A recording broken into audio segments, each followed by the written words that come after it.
Sans plus tarder, moi, je vais prendre la parole pour faire l'introduction.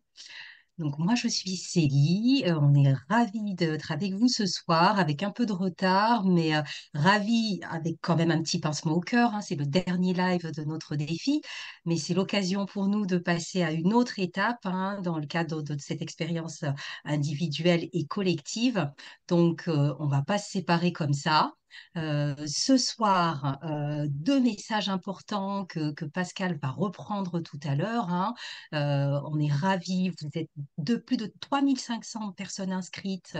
Merci à toutes les personnes inscrites, merci à nos partenaires, merci à toute l'équipe Joint son sucre ajouté. Le questionnaire final est parti. Surtout, pensez à bien le renseigner. On a besoin de vous. On a besoin de votre soutien pour documenter le déroulé du défi, les réalités liées à les consciences et à la réduction de la consommation du sucre ajouté. Donc, on compte sur vous. Notre live de ce soir, nous avons deux invités. D'abord, Mélissa Petit-Jean, qui est professeure de physique-chimie au collège et responsable du projet Détox Sucre, dont elle nous parlera. Et ça, c'est un projet qu'elle gère depuis 8 ans à Bourg-Saint-Andéol, dans le 07. Et Philippe Raclet, qui est président de l'Association française des diabétiques en Bourgogne-Franche-Comté, qui a quelques soucis à se connecter, mais on y pense très fort. Il va nous rejoindre très, très vite, très vite.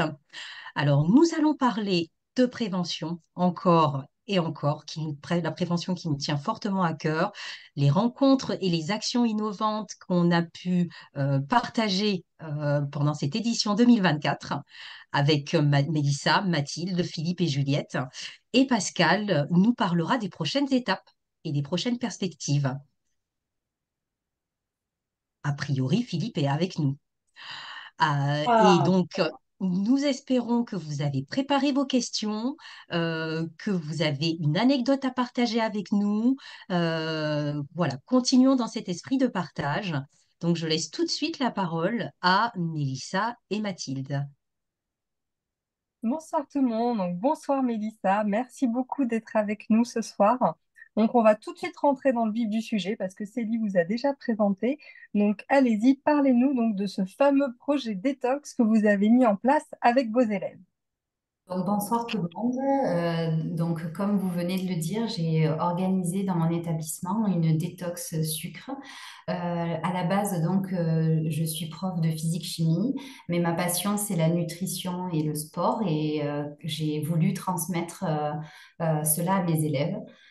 Donc, j'ai organisé avec eux 15 jours de détox sucre où nous avons travaillé sur l'alimentation. Je leur ai expliqué les bases de l'alimentation, les différents glucides qu'ils consommaient. Et du coup, pendant 15 jours, on a préparé ensemble un planning pour aider les parents aussi à organiser cela, hein. Je voulais surtout pas que ça demande plus de travail pour eux.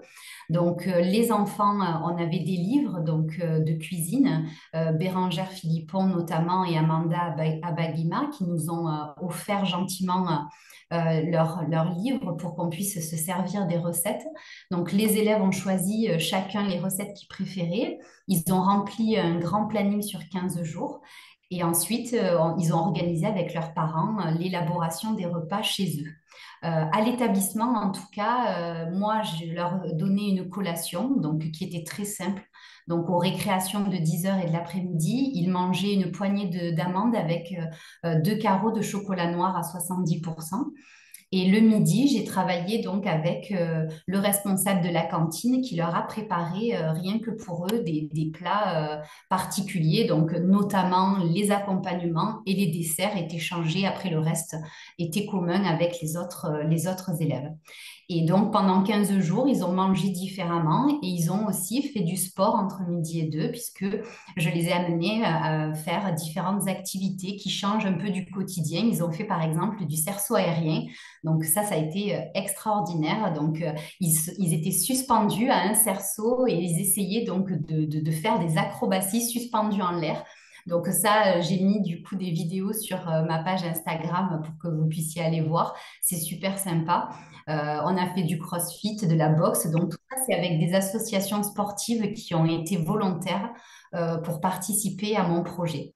Voilà, donc on a fait ça pendant 15 jours et les ressentis des élèves ont été extraordinaires. Sur le bien-être, parce qu'il ne faut pas oublier que moi, mon but pour les élèves, hein, c'est de leur expliquer qu'il y a surtout un gros impact sur leur mémoire, sur leur concentration en classe. J'ai essayé vraiment de leur expliquer que selon ce qu'ils prenaient au petit déjeuner et au repas du midi notamment, ben, ils n'avaient pas du tout la même concentration en classe. Je vois, moi, aux abords de l'établissement, des élèves qui sont avec des sodas et des chips. C'est pas possible. C'est pas possible. Nous, on a beau être enseignants, faire tout notre possible pour les captiver. Je pense qu'il y a quand même un moment où il nous faut une autre aide. Et donc, j'ai élaboré cette piste de pouvoir essayer d'améliorer ça avec l'alimentation et un petit peu de sport parce qu'avec les téléphones portables, maintenant, on sait, hein, et les écrans, ils font de moins en moins d'activité, les jeunes. Ils ont adoré ça, vraiment, et tous ont ressenti des différences à la fin des 15 jours. Il y a beaucoup d'élèves qui dormaient mieux, beaucoup d'élèves qui ont eu moins de difficultés à faire leurs devoirs aussi. Ils étaient très, très motivés. Ils se sont donnés à 200% et j'étais vraiment très, très fière d'eux. Donc, chaque année, j'ai des élèves extraordinaires qui prennent à 200% le challenge à cœur. Et ce que je me dis, c'est que nos enfants d'aujourd'hui, ce sont des adultes de demain. Et donc, en fait, il suffit de semer des graines, même si toute leur alimentation n'est pas parfaite, mais il suffit qu'ils retiennent quelques bases que je leur ai transmises pour changer beaucoup de choses dans le futur. J'ai des élèves qui ont des parents diabétiques, qui ont des parents malades. J'ai des élèves diabétiques aussi. Et donc, du coup, ça leur a permis aussi ben, de comprendre certaines maladies et de pouvoir accompagner les parents dans l'élaboration des repas, par exemple, et de faire un peu plus attention à ce qu'ils mangent. Je pense avoir tout. Parmi toutes les actions que vous avez mis en place pendant ces 15 jours-là, est-ce qu'il y a un événement en particulier qui a été plus marquant? On en avait parlé un petit peu en off avant ce live. Est-ce que vous voulez bien partager avec nous comment ça s'est passé le tout premier jour en fait? Alors, le tout premier jour, comme je suis dans un établissement avec un lycée hôtelier, j'organise, j'ai planifié donc avec le lycée hôtelier. La première journée, je vais avec mes élèves dans le lycée hôtelier et nous préparons un menu, donc sans sucre ajouté, pour que les élèves, en fait, apprennent avec les élèves de CAP, c'est des CAP première année. Donc, toute la matinée, ils sont venus avec moi, on a élaboré tout le brunch et après, à l'heure du repas, nous l'avons dégusté tous ensemble. Ça leur a montré également qu'on peut très facilement faire des petits déjeuners rapides, qu'on peut congeler, faire le week-end et le congeler, ou même sur place sans sucre, sans céréales soufflées, sans Nutella ou pâte à tartiner. Et ils se sont régalés, ils ont pris les recettes et du coup, c'est vrai que c'était un échange formidable puisqu'il y avait en plus ce côté professionnel où ils ont découvert un métier aussi. Et ils ont vu aussi, donc c'était des cuisines professionnelles, donc ils se sont un petit peu pris pour Top Chef. Mais du coup, ils ont adoré vraiment cet atelier. Je pense que ça fait partie, oui, des ateliers qui les ont beaucoup marqués, oui. Donc en vous écoutant, je comprends que ça a été bien accueilli de la part des élèves. Est-ce que ça a été le cas aussi donc dans leur famille? Parce que du coup, pour les repas du soir, ils rentrent chez eux. Est-ce que les familles ont facilement coopéré ou ça a été difficile? Oui, oui, les familles ont volontiers coopéré. Bon, bien sûr, ils étaient au courant de mon projet. Je leur ai tout expliqué bien avant. Ils étaient au courant et en fait, ce qui est amusant, c'est qu'ils ont participé avec les élèves. J'ai reçu des tas de messages de remerciements des parents qui étaient contents que les enfants ramènent des idées, des recettes et qui partagent aussi l'élaboration des repas avec les parents. Ça fait une collaboration, ça crée des liens et ça change aussi du quotidien parce que tous les enfants ne cuisinent pas tous avec leurs parents. Donc déjà, c'était bien.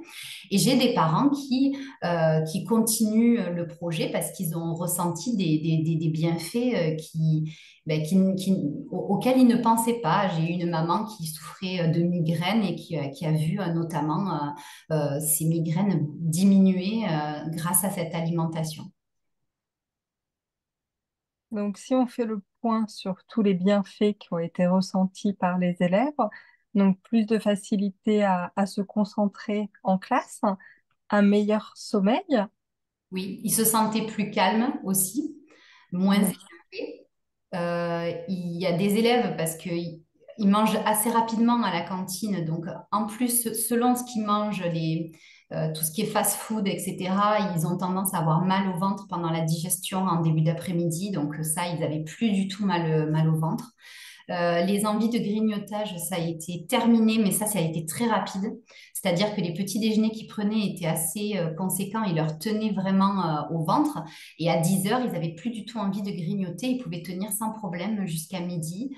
Ils m'ont parlé aussi donc qu'ils dormaient beaucoup mieux et qu'ils mangent par contre, le fait de ne pas grignoter, ils mangent beaucoup mieux à table. Est-ce que vous avez des retours un petit peu plus à long terme sur des anciens élèves que vous avez pu recroiser?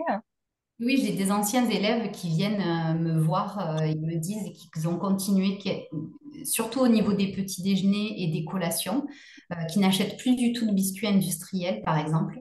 J'ai des élèves qui font des détox sucre juste avant les examens. J'ai des élèves en lycée supérieur, en école supérieure, pardon, au cours de leur partiel, font énormément attention à ce qu'ils mangent pour favoriser leur concentration et leur mémoire. Donc oui, il y a des élèves, je pense vraiment que ça leur a apporté quelque chose, oui, en effet. Merci beaucoup, Mélissa. On aura un autre temps pour répondre aux questions des auditeurs. Donc maintenant, je laisse la parole au second binôme. Euh, il est là, Philippe? Oui, Oui. vous m'entendez? Oui. Alors, Philippe Raclet est président de l'Association française des diabétiques en Bourgogne-Franche-Comté. Et on a eu l'occasion de se rencontrer parce que c'est l'ARS qui nous a mis en rapport. Donc, l'ARS, c'est l'Agence régionale de santé. Ils nous ont mis en relation parce qu'ils souhaitaient qu'on fasse des dépistages en commun, notamment dans les populations précaires de type CHRS. Donc, on s'est rencontrés comme ça et on n'a pas encore fait d'action ensemble, mais pendant le défi du mois de juin sans sucre, on a décidé de faire un ciné-débat à Dijon autour du film Sugarland et on s'est dit avec l'équipe de Bourgogne-Franche-Comté SOS Hépatite, on s'est dit que ce serait bien d'avoir un diabétologue qui vienne éventuellement répondre aux questions des spectateurs. Donc, moi, je ne connais pas de diabétologue, donc j'ai dit au secours, je vais appeler Philippe Raclay, il va peut-être me trouver quelqu'un. Et effectivement, c'est ce que j'ai fait. Donc, il m'a trouvé une diabétologue qui s'appelle docteur Françoise Giroux, qui était vraiment super. Donc, elle est venue, elle a répondu aux questions des gens après le film, donc beaucoup de questions sur le sucre. Et du coup, Philippe, je vais te laisser parler de ton association et des rapports du sucre avec le diabète. Et, parce que même si le défi Jouer sans sucre ne s'adresse pas spécifiquement à des malades, on sait très bien que parmi les personnes qui font le défi, il y en a certainement qui ont du diabète. Donc, je te laisse la parole expliquer. Merci Juliette. Oui, effectivement.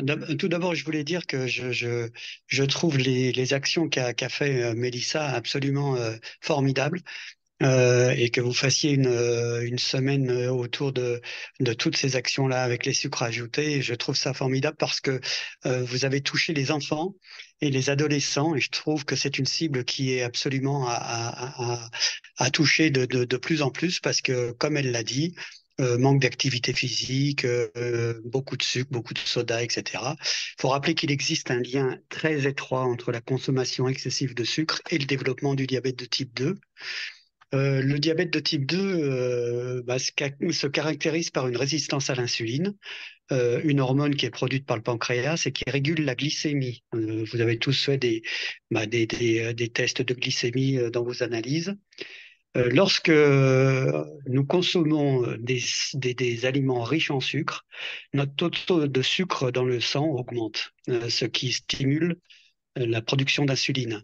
Alors, au fil du temps, il y a de consommation excessive de sucre, ça peut entraîner une résistance à l'insuline, et ce qui signifie que le corps ne peut plus utiliser efficacement l'insuline pour réguler la glycémie.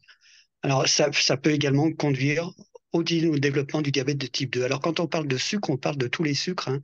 On parle des sucres de celui qu'on met sur les fraises, de celui dans les sodas, de celui qui est caché dans les plats industriels et dans pratiquement les produits alimentaires de consommation courante.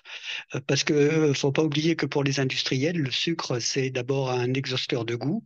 Donc, ça vous permet d'être un petit peu addictif au sucre. C'est un conservateur aussi, hein. Et puis, parce qu'il il absorbe l'humidité. Et puis, c'est un colorant quand il est caramélisé. Donc, les actions que vous menez tous autour de ces sucres ajoutés permettent justement de prendre conscience que quel que soit le sucre qu'on utilise, que ce soit le sucre blanc, le sucre roux, les sucres cachés, etc., ça peut conduire à des maladies qui sont invalidantes parce que quand on a un diabète de type 2, c'est pour la vie et ça peut entraîner de très, très graves complications. C'est pour ça que les dépistages, que ce soit dans les entreprises ou que ce soit dans les supermarchés, dans les intermarchés, etc., sur la population adulte est important parce que ça permet de prévenir de toutes ces complications. Et puis, surtout, ce qui est important, c'est ce que fait aujourd'hui Mélissa, c'est sur la jeune génération, parce que je crois que de plus en plus, il y a d'obèses en France et de plus en plus, il y aura des diabétiques. Et donc, c'est notre devoir et notre conscience à nous de prévenir l'apparition de cette maladie qui touche environ 4 millions de personnes en France et environ 800 000 personnes qui l'ignorent. Ils ignorent qu'ils sont diabétiques et ils continuent à consommer du sucre. Donc c'est un petit peu dommage. Voilà. Donc, Philippe, en fait, les adhérents que vous avez à votre association, souvent, c'est des gens qui ont commencé à tout simplement à manger du sucre et qui en ont mangé trop. Souvent, c'est à cause des excès ou c'est Alors, il y a aussi un facteur génétique, bien évidemment, qui entre en jeu. Mais effectivement, généralement, ce sont des gens qui ont consommé des sucres, de plus en plus les sucres cachés hein, dans les aliments, dans les plats industriels, etc.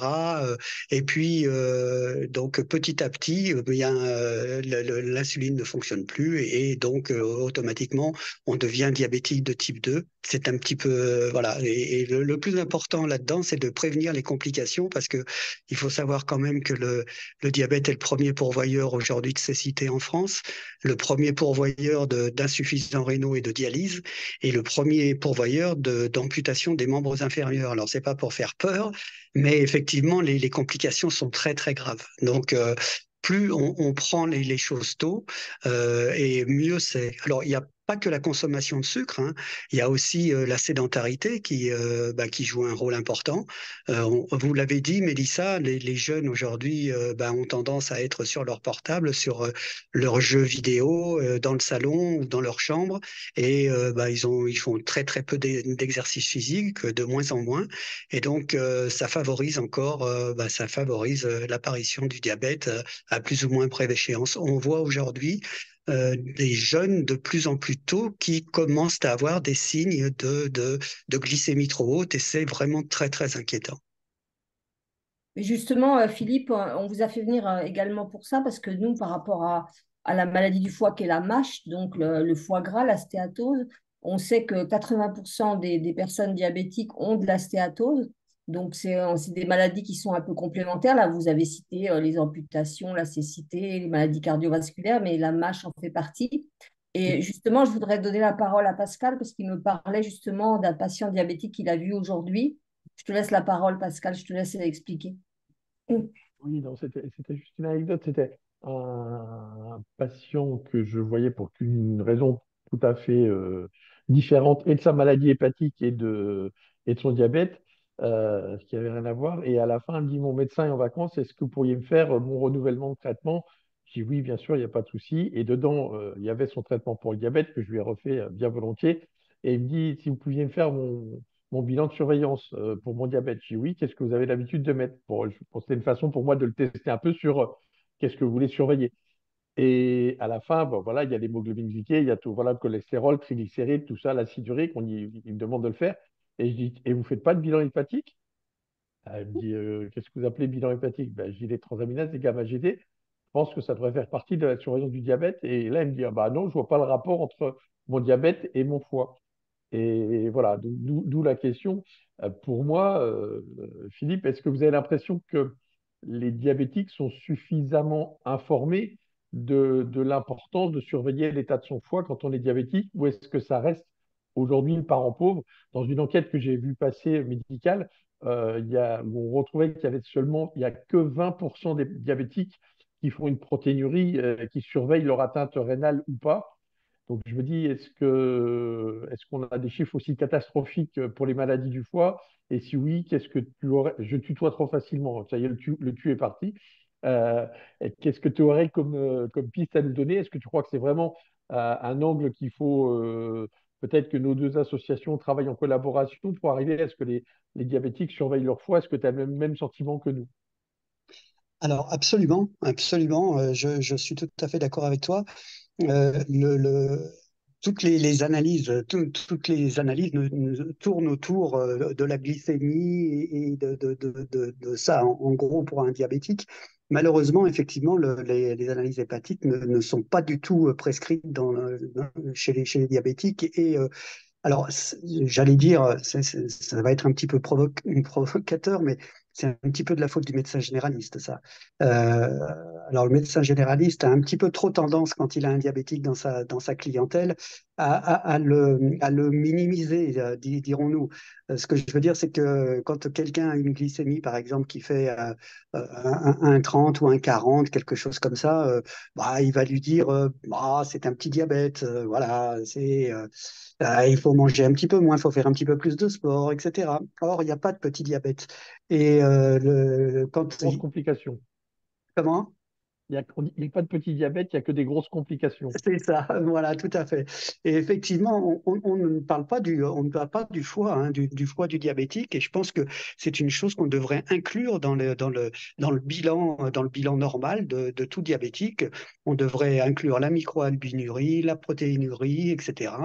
Tous les organes qui sont atteints par cette maladie, et le foie en fait partie. Et je pense que ça serait bien on fasse effectivement que nos deux associations se mettent en commun lors de dépistage pour sensibiliser les gens à ce problème-là de stéatose et de choses comme ça. Et ça permettrait aussi de diminuer, de faire de la prévention. Voilà. Mais il faudrait en parler aussi au niveau de l'ARS. Hein, les organismes officiels sont aussi partie prenante dans cette prévention.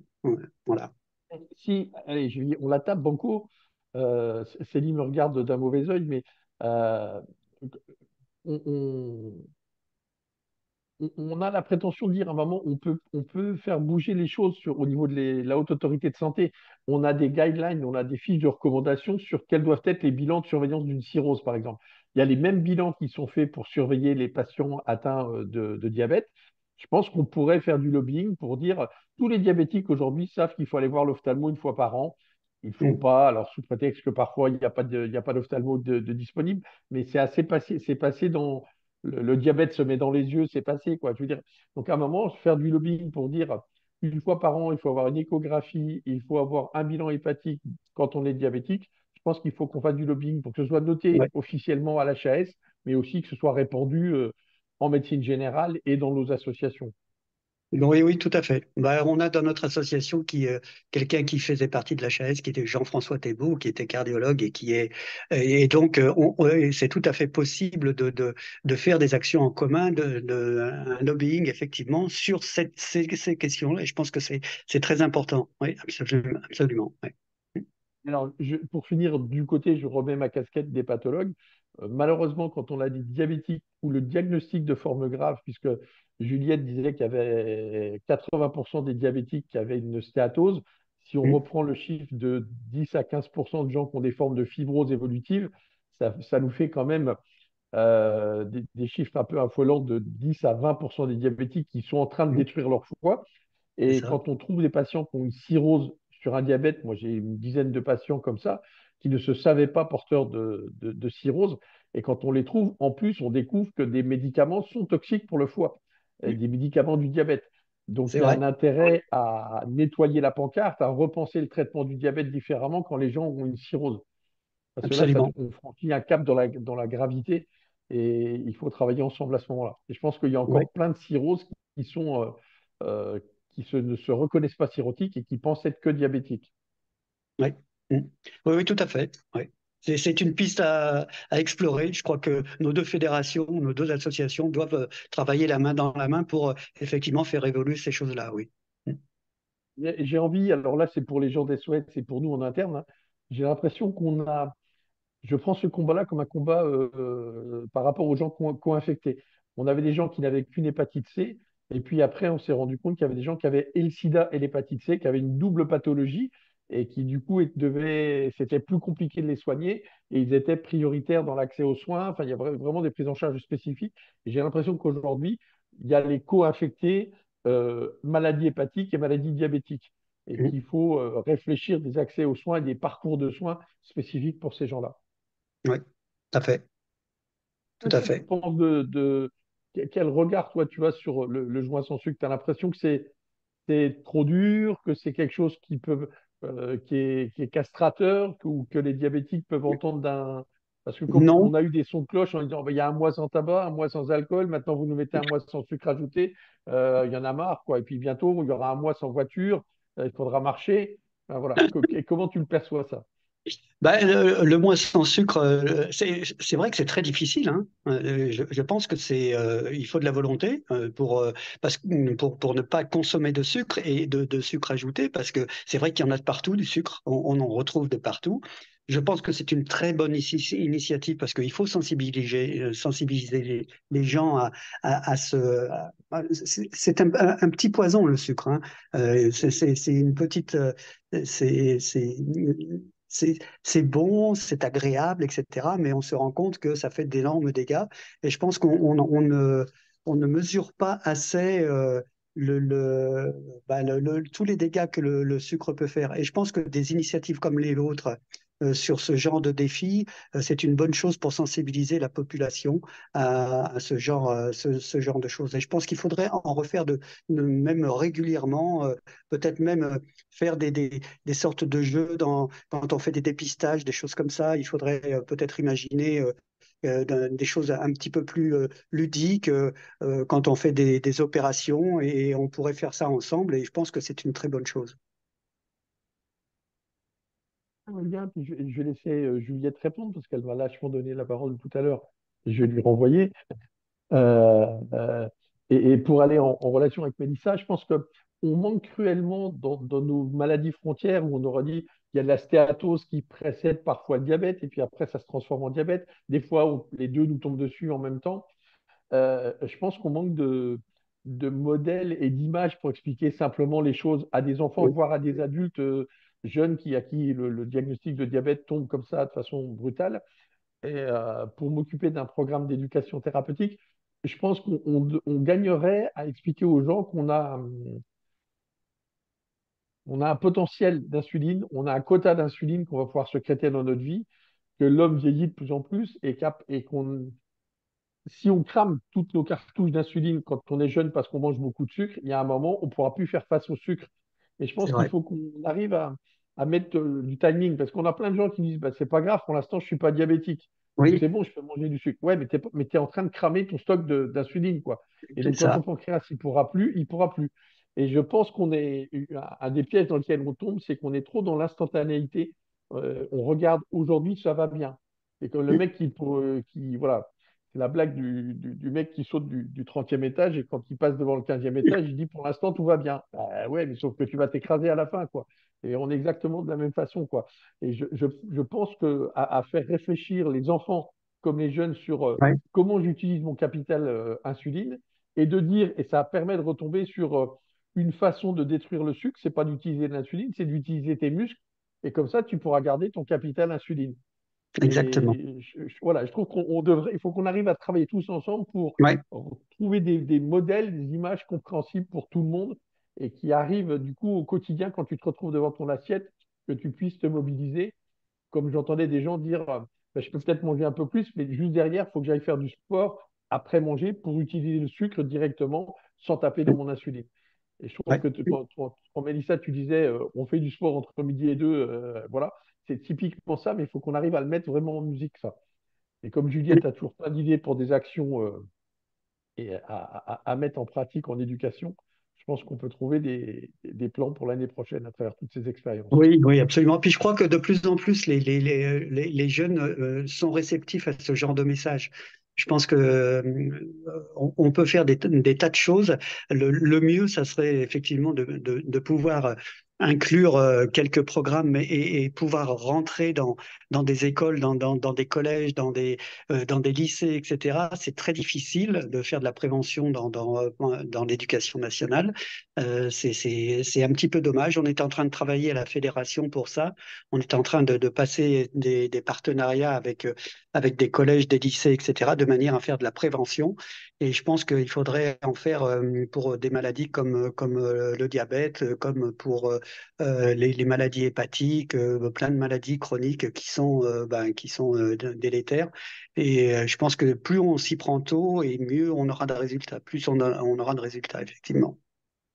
Si je peux me permettre d'intervenir, déjà sur l'aspect ludique, ce qui marche très bien avec les élèves, en effet, c'est tout ce qui est ludique. Et donc, j'ai créé pour eux un escape game en tant qu'enseignante, en fait, je me suis dit, il faut que j'arrive à les captiver. Et du coup, j'ai créé du coup une vidéo rapide pour expliquer ce que fait le sucre quand on l'ingère sur le principe en fait de la locomotive. Du coup, c'est une toute petite vidéo que je leur passe et ils comprennent de suite. Et ensuite, l'escape game, bon, ben, ils adorent jouer. Donc là, c'est vrai que nous, en tant qu'enseignants, on maîtrise certains outils. Et en fait, c'est dommage en fait de voir qu'il n'y a pas plus d'enseignants ben, qui sont concernés par ça parce que moi, je suis prof principale par exemple, et tous les profs principaux, on a des heures devant les élèves qu'on peut utiliser un petit peu comme on veut pour parler de plein de choses comme le harcèlement. Et je trouve que c'est dommage de ne pas utiliser ce temps-là pour justement parler d'alimentation. On n'a pas besoin de faire 10 heures, mais 2 heures suffirait auprès des élèves pour leur expliquer les principes de base de l'alimentation et parler un peu aussi des oméga 3 parce que c'est important pour leur cerveau, des glucides notamment. Et ça, tous les enseignants sont capables de le faire sans forcément être nutritionniste. Euh, c'est des bases en fait pour les enfants et avec des petits outils comme on peut créer parce que en les enseignants, oui, on maîtrise plein d'outils sur ça et on sait ce qui captive les élèves. Donc moi, je me suis régalée à créer ça. Je me suis vraiment régalée. Ouais. Je remets ma casquette de président des SOS Hépatite. Est-ce que, si je ne me trompe pas, hein, dans les programmes d'enseignement, il y a un temps obligatoire sur la laïcité, la sexualité, le harcèlement, etc. La nutrition, il y a une très faible partie, je pense qu'il n'y a pas grand-chose. Et le peu que j'entends, moi, quand ça me revient, c'est posé sous forme d'interdit. J'ai rencontré des diététiciennes qui étaient allées dans des bahuts où les profs avaient posé plus d'interdits que de conseils. qui est catastrophique de vouloir positionner des interdits dans la tête de gamins de 12 à 15 ans. Est-ce que tu crois qu'on doit faire du lobbying pour dire le, le travail l'accompagnement de la consommation de sucre doit se faire sous forme d'un temps obligatoire? Est-ce que tu crois que c'est un lobbying qui pourrait être intéressant de dire on veut qu'il y ait 2 heures et qu'il y ait un temps obligatoire, qu'il y ait un prof qui s'y colle entre la sixième et la troisième, j'en sais rien? Oui, Ou est-ce oui. que c'est illusoire? Moi, je pense, alors, déjà, les profs d'SVT, enfin, moi, j'ai une casquette un peu particulière parce que j'ai une licence de biochimie, en fait. Je me suis, après, j'ai fait un master d'enseignement, mais du coup, j'ai fait autant d'SVT, si vous voulez, que de la chimie. Les profs d'SVT, ils sont largement capables de faire ces 2 heures et les profs qui le désirent. Moi, dans mon établissement, j'ai une sophrologue naturopathe qui pourrait aussi très bien le faire. Il y a plein d'enseignants, même passionnés, tout simplement, sans forcément avoir de formation, des sportifs. Il y a plein de possibilités. Ce qu'il faut savoir aussi, c'est que les établissements ont fait des demandes de subventions. C'est-à-dire que moi, en fait, si j'ai pu faire tout ça, c'est parce que je fais des demandes de subventions chaque année auprès du département. Et il y a des demandes de subventions qui sont spécifiques pour demander en fait l'intervention d'une diététicienne, c'est-à-dire que c'est entièrement financé par le département. Et donc pour les établissements qui n'auraient pas d'enseignants volontaires, ben, ils peuvent faire des demandes et voir avec le diététicien qui est aux alentours pour pouvoir intervenir dans les classes. À hauteur de 2 heures sur l'année, c'est possible. Je pense que c'est possible et nécessaire parce que clairement, les bases de l'alimentation, elles n'y sont pas du tout. Ils mangent vraiment n'importe quoi. Les élèves, à toute heure de la journée, entre midi et deux, c'est souvent soit kebab ou des burgers, etc. Et après, nous, on voudrait augmenter euh, notre place auprès de l'Europe sur les niveaux des élèves. Il faudrait peut-être commencer déjà par leur expliquer que le midi et le petit déjeuner le matin, s'ils veulent être à 100% concentrés en classe, c'est déjà une base. Je travaille avec une neuropsy qui m'a dit, ben voilà, l'alimentation et les écrans et le sommeil sont vraiment le triangle de la base pour un enfant. Mais malheureusement, c'est pas, c'est pas encore entré dans les mœurs, malheureusement.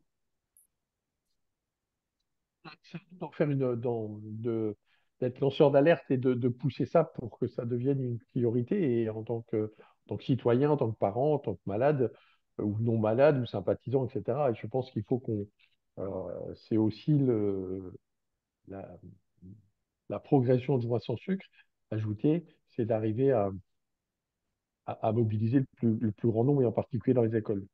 Oui, Mathilde, à toi là-bas. Je lève la main, pardon. C'est juste pour attirer votre attention parce que le temps file. Il est déjà 21h21. Je vous propose de juste revenir sur quelques commentaires et quelques questions que l'on a eues sur Facebook avant de pouvoir continuer. Donc, Anne nous demande, bonsoir, mon herboriste m'a parlé de facteurs lipotropes pour faire diminuer le gras du foie. En avez-vous entendu parler? Moi, non. Pascal, est-ce que tu as envie de dire quelque chose sur le sujet ou on est peut-être un petit peu au-delà de... Non, non, on peut le dire, et effectivement, il y a pas mal faut être très vigilant. On va dire le chardon-marie qui est plus connu, tous les anciens de l'hépatite C le connaissent bien. Il fait baisser les transaminases, il est censé améliorer le foie. Il y a plein d'antioxydants dans les plantes, etc. Tous les médecins sont d'accord avec ça, il n'y a aucun souci. Le problème, on peut parler aussi du jus de citron qu'on prend le matin. Enfin voilà, il y a les herboristes ont effectivement plein de choses à proposer. La question fondamentale que tous les médecins se disent, c'est est-ce que ça dure ou est-ce qu'on a des effets rebonds qui sont parfois, on fait pire après quand il y a des rebonds. Donc oui, c'est des choses à repérer, à utiliser. Et je pense qu'à un moment, ça peut tout à fait rentrer dans la question de l'alimentation. C'est-à-dire qu'à un moment, quelqu'un peut dire, ben voilà, j'ai fait des excès à Noël, etc. Je vais pendant 15 jours modifier mon alimentation. Pourquoi pas boire du citron? Pourquoi pas faire un peu plus de sport pour éliminer? Et je pense qu'il faut faire attention à pas tout vouloir régler sur l'alimentation. N'oubliez pas la question de l'activité physique qui est au moins au même niveau qui est à 50%. Donc, il faut vraiment explorer toutes ces pistes-là. Mais oui, on est encore mal documenté sur les plantes qui peuvent nous aider. Et on est resté sur les plantes qui sont chez nous. Mais il y a plein de plantes, et je repense à la question qu'on a déjà évoquée de la miraculine, qui est une plante qui vient de l'Amérique du Sud. Et voilà, qu'il faut aussi qu'on apprenne ce qu'il peut y avoir dans les plantes extra-européennes. Merci Pascal. Je continue la lecture de vos commentaires. Bonsoir. Sensibiliser la population au danger du sucre, oui, mais inclure cette problématique pluridisciplinaire dans la formation des médecins est indispensable, voire vital. Ne faut-il pas secouer les sucreurs de fraises qui sont les éminences grises? Bon, moi, j'ai pas tout compris, mais Ça veut dire que dans nos professeurs agrégés, dans nos doyens de fac, il y en a peut-être plein qui sucrent des fraises. Le jeu de mots est d'ailleurs joli. Euh, ok. oui, alors effectivement, là, je vais essayer de défendre les médecins, mais pas trop. Les années 70, c'est pour faire très vite, on nous a, et ça va, Philippe ne peut être que d'accord avec moi, et c'est ce qui est dans Sugarland, c'est ce qui est réexpliqué en long, en large, en travers, on nous a fait il y avait quand on a découvert l'athérosclérose, que les artères se bouchaient, quand les gens étaient obèses et quand ils étaient fumeurs, etc., on a très vite compris qu'il y avait le tabac qui était en cause. Et après, il y avait la question de la graisse. Et il se posait la question, est-ce qu'on incrimine le sucre ou est-ce qu'on incrimine les graisses? Et à l'époque, on a incriminé en premier. Il y a eu des batailles scientifiques sur la responsabilité à trouver. Et épidémiologiquement, les graisses et le cholestérol étaient un peu plus majoritairement responsables des artères qui se bouchent. Et donc, du coup, on a voulu tuer tout ce qui était gras. Et l'industrie agroalimentaire a stigmatisé la graisse. Donc, on nous a fait des plats moins gras, etc., les 0% en graisse, etc., etc. Et pour arriver à faire passer le moins de gras, parce qu'on perdait aussi de la qualité et du goût, on a rajouté du sucre. Ah oui. Et là, le piège, il s'est refermé. On a mis moins de graisse, on a mis du sucre. Et nous, il nous a fallu 40 ans pour prouver qu'en rajoutant du sucre, on n'avait pas fait mieux. On ne fait plus diminuer les accidents cardiovasculaires. Donc, oui, il y a peut-être le cholestérol, mais il y a aussi le sucre. Et le sucre qu'on a cru être bon pendant des années, et l'industrie agroalimentaire, on nous a fait des sirops de maïs parce qu'il y avait des surproductions de maïs à ce moment-là, etc. Enfin bref, sans devenir complotiste, il y a eu une logique dans ces 40, 50 ans qui sont passés. On est sur une prise de conscience que le sucre en trop grande quantité peut être néfaste. Euh, les médecins, on ne nous a pas enseigné ça dans les facs. Donc maintenant, il faut ramener le risque du sucre au même niveau. Donc ça va prendre une génération de médecins pour y arriver. Mais oui, il faut qu'on secoue le cocotier pour ne pas dire C'est très les fruité sucreurs de ce fraises. soir, hein, entre les fraises et les noix de coco et les cocotiers. Allez, je termine avec un dernier commentaire. Donc, quand on travaille dans l'éducation nationale, suivant la volonté du corps éducatif, il est facile d'intervenir. Par contre, pour les associations extérieures, il est difficile, voire impossible d'intervenir. Alors, C'est vrai. juste, c'est sûrement, c'est compliqué, c'est sûr. Moi, j'ai juste envie de partager un petit truc, enfin, 2 secondes. J'ai rencontré hier, à ma demande, l'infirmière du collège de mon fils pour justement parler de cette problématique du sucre. Et voilà, j'ai rencontré des gens qui étaient très intéressés par le sujet. Alors certes, moi, je ne peux pas intervenir comme ça dans un établissement public parce que j'ai pas l'agrément, parce que je suis pas formée voilà, pour toutes ces raisons-là. Par contre, voilà, je reprends l'expression de Mélissa, je pense que c'est une graine qui a été semée, qui va germer, et c'est peut-être d'autres personnes qui vont intervenir sur le sujet, et le résultat sera le même finalement, parce que c'est les élèves qui seront sensibilisés, et c'est bien ça le plus important. Donc, même s'il y a des bâtons dans les roues, il faut pas hésiter. Je crois qu'il faut prendre toutes les bonnes volontés, en fait. Il faut prendre les bonnes volontés qu'il y a dans l'éducation nationale. Les profs sont capables de faire de l'éducation, une sorte d'éducation thérapeutique aussi. Et il faut ne pas se passer de l'aide des associations. Je vois, par exemple, à Dijon, on a sollicité l'école des CPE et on a fait une information à l'école des CPE. Et je trouve ça bien parce que c'est à leur demande qu'on a fait cette information sur le diabète et je trouve que c'est un petit pas vers plein d'autres choses et on pourrait travailler tous ensemble. Et c'est ça le problème. L'approche de la maladie, elle doit être pluridisciplinaire. C'est pas une seule, c'est pas le seul médecin, la seule infirmière, le seul pharmacien, etc. Il faut que ce soit pluridisciplinaire, il faut que tout le monde s'y mette et plus on sera à faire de la prévention, mieux on se portera et plus on fera reculer la maladie. Une remarque, il y a une question. La remarque, c'est l'éducation nationale, elle est là pour protéger nos enfants aussi et que Oui, n'importe qui ne vienne pas en direct rencontrer les enfants. Et si on en est absolument. arrivé là à avoir besoin des agréments, etc., je suis un vieux maintenant, je rappelle juste que dans les années 80, quand on a découvert le sida, les gens qui sont allés dans les collèges, dans les lycées pour dire mettez des capotes, protégez-vous les gamins, etc., c'est pas les adultes, c'est les malades eux-mêmes Oui, et il y a des paquets de gens gays, toxicomanes, etc., qui sont venus en portant des messages qui ont parfois dérapé, en disant si vous avez envie d'embrasser un garçon, c'est pas grave, etc. Et ouais, il y a des proviseurs, des parents d'élèves qui sont venus en disant mais c'est qui les mecs qui racontent ça? Donc on est venu maintenant en disant une assoce, quand elle rentre dans un bahut, il faut qu'elle ait un agrément, qu'elle ait montré patte blanche, absolument. parce qu'on veut plus. Voilà, il y a eu des erreurs dans le passé, on ne veut pas recommencer. Très bien. Tout à Mais fait. aujourd'hui, on rentre plus facilement dans un collège ou un lycée privé que dans un collège ou un lycée public. C'est quand même choquant.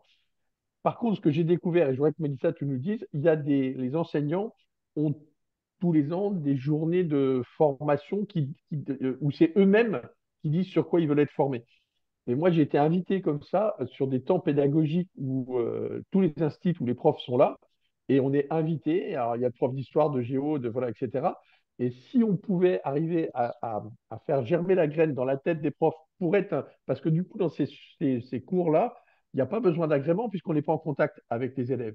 Et moi, je ne réclame pas d'être en contact avec les élèves, je réclame d'être en contact avec les profs qui eux-mêmes, nous, on a les connaissances et vous, vous avez la pédagogie. Donc, si on peut vous amener les choses à décliner après pédagogiquement, est-ce que tu crois que ça pourrait être une solution de rentrer par la fenêtre auprès des enseignants? Oui, c'est une très bonne idée. C'est des journées pédagogiques et c'est pas forcément toujours à la demande des enseignants, hein. Nous, on choisit pas trop nos journées pédagogiques. C'est les chefs d'établissement. Et donc, du coup, en fait, c'est plutôt vers eux qu'il faudrait se tourner, c'est-à-dire leur proposer, en effet, une journée pédagogique sur les préventions, prévention des maladies. En effet, oui.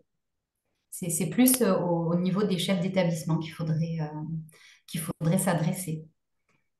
Ben voilà, Philippe, il faut juste que les associations arrivent à écrire un projet qui tienne la route pour C'est aller ça. sur ces journées-là et dire on va venir vous aider à défendre le mois de juin sans sucre, par exemple, et à vous amener du matériel pédagogique pour embarquer la cantine, les élèves, les profs sur une action comme ça. Absolument. Alors, si je vais être très rapide parce que je vois que le temps file. L'année dernière, j'ai eu l'idée folle de généraliser ce que je faisais avec ma classe à tout l'établissement. Donc, j'ai demandé l'autorisation de mon chef d'établissement, sachant qu'on est un gros établissement. Il y a quand même 1500 élèves avec lycée général et technologique, lycée professionnel et un collège. Et en fait, je leur ai demandé d'organiser 15 jours de détox sucre. Donc là, en fait, j'ai pris le planning des élèves et je leur ai fait une conférence. On a un amphithéâtre avec 70 places. Donc j'ai essayé du coup de rentrer le maximum d'élèves. Et en fait, tous les élèves de l'établissement de l'année dernière ont vu avec moi pendant 1 heure les bases de l'alimentation. Je leur ai expliqué, je leur ai montré le petit film, je leur ai donné le lien pour qu'ils fassent mon escape game. Et du coup, on a fait pareil. J'ai fait rentrer les associations sportives et on faisait sport entre midi et 2 dans la cour du collège. Donc, c'était ouvert aux élèves, aux enseignants, au personnel, au GEC aussi. Et c'était génial. Franchement, c'était top. Mais bon, ça m'a demandé vraiment beaucoup, beaucoup d'organisation et de travail. Je l'ai fait une fois parce que ça me tenait à cœur. Je me suis dit, je le fais moi avec ma classe, mais pourquoi pas aux autres élèves? À la fin de l'année, j'avais pris mes élèves formés et on était allé dans l'école primaire juste à côté. Et pareil, on a passé toute la journée au contact des enfants de primaire pour leur expliquer les bases de l'alimentation. Et c'était mes élèves qui expliquaient, c'est pas moi. Je me suis mis en retrait Et je leur ai dit, voilà, maintenant, c'est vous qui allez être les profs. Et ils ont adoré. Ils avaient préparé des petits PowerPoint à leur échelle. Ils avaient préparé des affiches où ils ont mis la quantité de sucre que contenait chaque soda. Donc, ils ont collé, ils ont fait des affiches magnifiques, hein. Ils ont collé des morceaux de sucre en dessous de la canette vide pour montrer aux enfants que chaque fois qu'ils buvaient telle ou telle boisson, ils ingéraient tant de morceaux de sucre. Et ça, c'était vraiment génial aussi de leur laisser la place. Puisque je les avais pendant quasiment un an suivis et expliqué les bases, ben, j'ai laissé ma place, j'étais en recul pour les questions, etc. Mais c'est eux qui ont géré et en une demi-journée même, c'était un vendredi après-midi, on a pu faire toutes les classes d'un établissement primaire. Génial. Ce qui m'a beaucoup marqué quand on a échangé, Mélissa aussi, c'est que vos élèves ont beaucoup apprécié qu'on s'occupe de leur santé, de leur bien-être, alors que l'école, voilà, on parle des notes, il y a une pression. Là, le fait de changer de spectre, ça a beaucoup plu et ils se sont donnés dans le défi de façon complètement, ils ont complètement été motivés. Oui, oui, en fait, ça les a touchés, je pense, qu'on puisse parler de leur bien-être. Puisque c'est vrai que, bon, va à l'école du matin au soir, on parle de programme, il faut finir le programme, il faut intégrer telle et telle compétence. Et là, moi, j'étais venue vers eux en leur disant, mais moi, je vais essayer de m'occuper de vous d'améliorer votre bien-être. Et ils ont été très touchés. Et j'ai remarqué que les lycéens encore plus. Ils étaient vraiment, vraiment sensibles à ce sujet qui est quand même un sujet d'actualité, hein. On en parle de plus en plus, mais le fait que ce soit un prof qui en parle, on a quand même un poids énorme auprès de nos élèves. Ils nous écoutent attentivement. Et du coup, en fait, oui, j'ai eu c'est vraiment cette impression d'avoir vraiment fait passer ce message. Merci Mélissa. Mathilde, un commentaire que tu veux partager? Et puis, Ouais, juste un malheureusement, ben, l'heure tourne toujours plus vite quand on passe un bon moment. Pascal, après le mot de la fin de ce de ce dernier live. Juste voilà, pour que tous les commentaires soient lus, j'en lis un petit dernier. Après, Pascal, je te laisse la parole. Il y a quelqu'un qui rebondissait en disant, pardon, il existe bien des brochures que l'on remet aux diabétiques pour les sensibiliser sur la problématique et les conséquences de cette maladie. Je pense que là, c'est plutôt pour Philippe. Je pense que c'est quand on parlait aussi Oui, oui. de Bien Florent. sûr, il existe des brochures qu'on remet aux diabétiques et aux non-diabétiques sur les dangers du diabète et sur les précautions à prendre pour retarder l'apparition, voire même l'éviter. Parce que effectivement, avec une bonne hygiène alimentaire, avec une alimentation équilibrée et de l'activité physique suffisante, on repousse l'apparition d'un diabète et on peut même, à plus ou moyenne échéance, l'éviter. Oui, tout à fait. Ça existe, bien sûr. Et on en distribue sur tous les stands de dépistage et tous les stands d'information que l'on fait. Je vais prendre ma casquette médecin engagé. La plupart des brochures qui sont faites, qui sont distribuées dans les hôpitaux ou à certains endroits, sont faites par l'industrie pharmaceutique et qui souvent sont axées sur les médicaments qui peuvent y avoir derrière. Or, aujourd'hui, personne, vous aurez tous compris qu'il n'y a pas de médicaments encore pour les atteintes hépatiques. Et du coup, c'est mis ou c'est pas évoqué ou c'est mis loin derrière. D'où l'importance de refaire des brochures indépendantes, faites par les associations, mais des associations qui là, devraient collaborer entre les obèses, le diabète, la rétinopathie diabétique, etc. Enfin, ouais, et de regrouper pour parler de tous les risques possibles en équilibre les uns avec les autres pour que les patients soient le mieux informés possible. Et ça, c'est de notre responsabilité. Le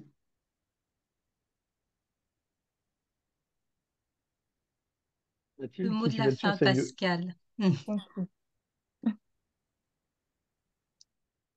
Peut-être une information, Mathilde, une dernière information et Non, le non, mot de la pardon. fin pour Pascal. Mais il y avait la On va question là conclure. pour Mélissa, il y avait quelqu'un qui disait, mais alors si c'est super ce petit film, pourquoi vous ne diffusez pas sur les réseaux sociaux? Mélissa, tu Mais veux c'est peut-être fait. répondre? Elle Euh, l'a fait. je l'ai fait, je l'ai fait puisque en fait, dès que j'avais créé le film, l'idée m'est venue quand j'ai lu un bouquin donc qui m'a vraiment marqué, c'est celui de Jessine Chospé, Glucose Révolution. Et elle avait donné cette image de locomotive. Donc, du coup, j'avais créé ce petit film à partir de cette idée. Et je l'avais posté, je lui avais envoyé, elle l'avait posté sur son compte, elle avait adoré. Donc oui, oui, c'est des petits films comme ça que je l'avais en effet mis. Je vais le remettre sur mon lien, sur mon Instagram. Mais oui, oui, en tout cas, j'ai travaillé tout l'année dernière avec Bérangère Philippon pour justement essayer de convaincre les établissements de s'y mettre.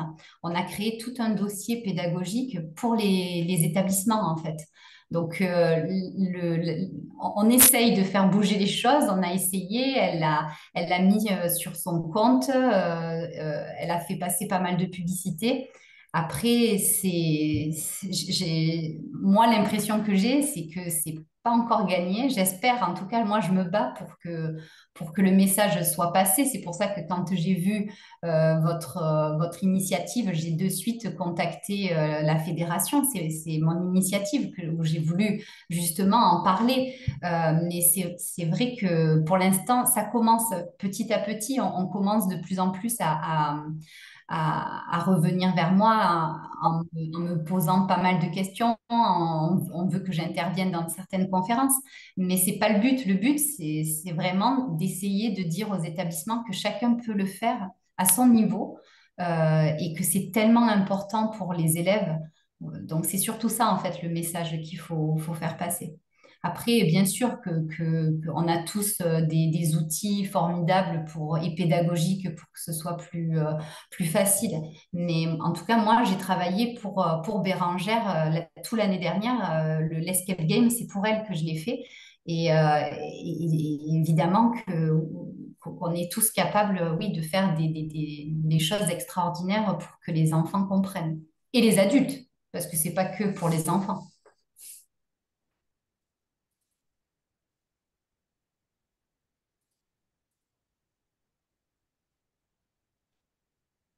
Pascal, si tu es d'accord, on ne veut pas se séparer ce soir. On a eu du mal. La technique nous a mis en difficulté, mais là, on ne veut pas des enfants, des générations futures, et puis de mettre tout le monde dans la danse. Euh, Pascal, on voulait quelques mots sur la suite, les Sur la suite, perspectives. C'est fini, mais c'est pas fini. voilà.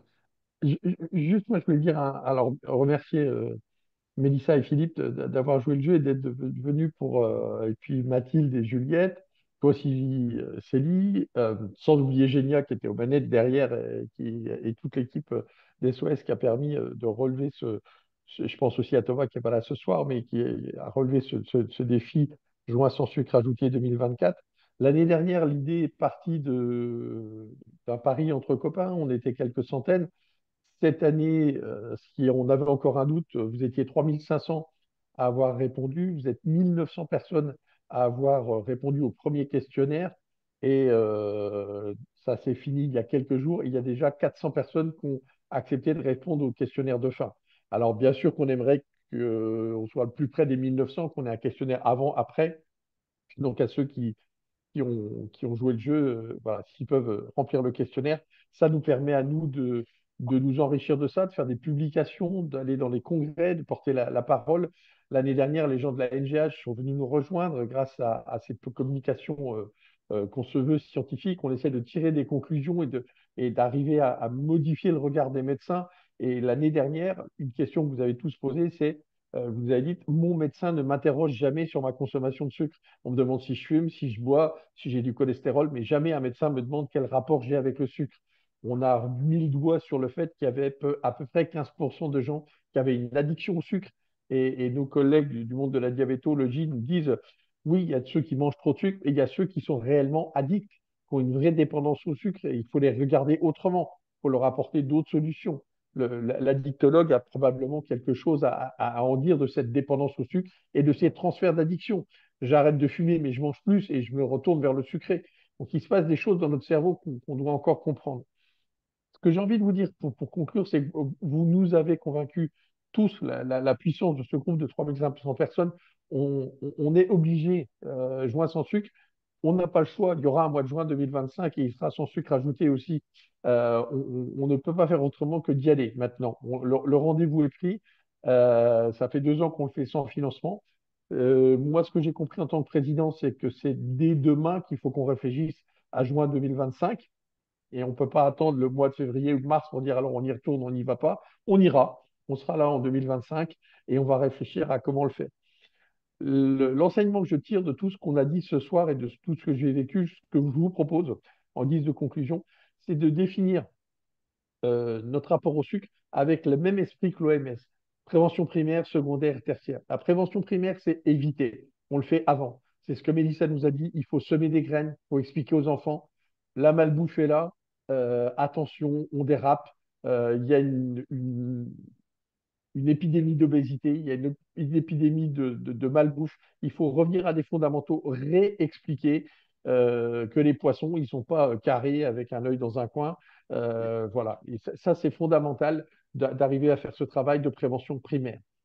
La prévention secondaire, elle est sur le dépistage. Et là, c'est ce qu'ont fait les collègues en Bourgogne et ce que fait Philippe. Il faut aller dépister les gens qui ont déjà un peu une glycémie élevée, qui ont déjà du surpoids, qui ne se bougent pas assez. Alors oui, on nous dit il faut manger, bouger, il faut 5 fruits et légumes, etc. Au eu égard à nos pathologies émergentes, à ce qu'on comprend, on doit avoir une prévention secondaire qui doit axer le dépistage. Il faut trouver les gens qui ont besoin qu'on s'occupe d'eux maintenant. Et puis, je pense qu'il ne faut pas qu'on perde de vue la prévention tertiaire.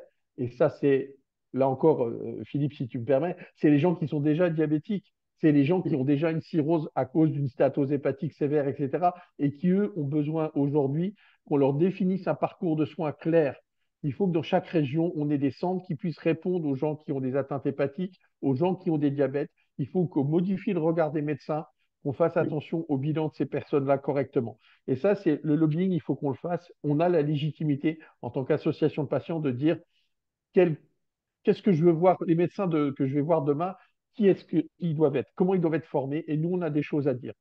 Donc, je pense qu'il faut qu'on réfléchisse notre défi l'année prochaine en ayant des propositions et des réponses sur ces 3 axes. La prévention primaire, la prévention secondaire avec le dépistage et le parcours de soins, redéfinir auprès de l'HAS le parcours de soins des patients. Voilà, ça va juste nous occuper pendant 11 mois pour préparer ça maintenant. Et je pense que Céline, tu hésitais, tu te demandais ce que tu allais faire cet été. Ben voilà, on a des pistes de travail. Voilà. En tout cas, Je un ne dirai grand rien. merci à tous de nous avoir rejoints, d'avoir suivi ce joint sans sucre ajouté 2024. Et on lâche pas, on continue. Et on a hâte de retrouver vos réponses dans les questionnaires et de revenir vers vous pour vous dire ce qu'on a pu en tirer et proposer des actions précises. Merci beaucoup.